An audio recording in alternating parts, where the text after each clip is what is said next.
Emmanuel Macron has sensationally backed down over his midnight deadline to resolve the row with Britain of fishing rights, saying talks will now continue tomorrow instead. The French president backtracked on his threat just hours after saying he was ready to press ahead with retaliatory measures against Britain, saying he wanted to give negotiators time to find a solution. France had earlier said that, starting from 2300 GMT on Monday, it would restrict cross-channel trade, threatening to turn bickering over fish into a wider trade dispute between two of Europe's biggest economies. Mr. Macron, who earlier on Monday met British Prime Minister Boris Johnson on the sidelines of the United Nations Climate Conference in Glasgow, told reporters the French plan was on hold pending the outcome of renewed talks. He told reporters, "Since this afternoon, discussions have resumed on the basis of a proposal I made to Prime Minister Boris Johnson. The talks need to continue," he added. "My understanding is that the British were going to come back to us tomorrow with other proposals.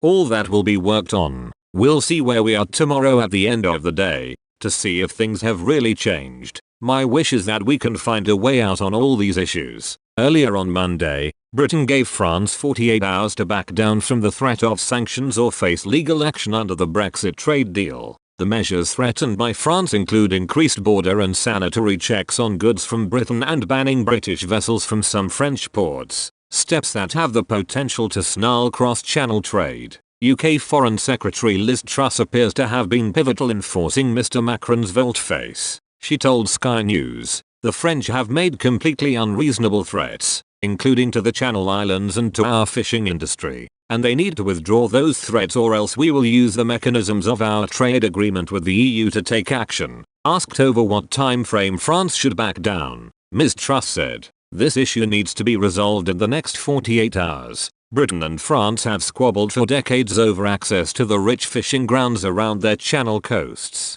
The fishing issue dogged the negotiations that led to Britain's exit from the European Union, not because of its scant economic importance, but rather its political significance. Reasserting Britain's control over its fishing grounds was a central plank of the case for Brexit. Mr. Johnson presented to British voters. Mr. Macron, meanwhile, faces re-election next year and needs to be seen standing up for his nation's trawler crews, a vocal political constituency. The latest row erupted in September after Paris accused London of failing to allocate enough post-Brexit licenses to French boats to fish in the zone 6-12 nautical miles from UK shores. Britain says it is issuing licenses to vessels that can prove they have previously fished in its waters, a central demand from British fishermen who fear French boats could wipe out their own profits. Last Wednesday, French authorities seized a British scallop dredger, the Cornelis Gurjan, in French waters near Le Havre,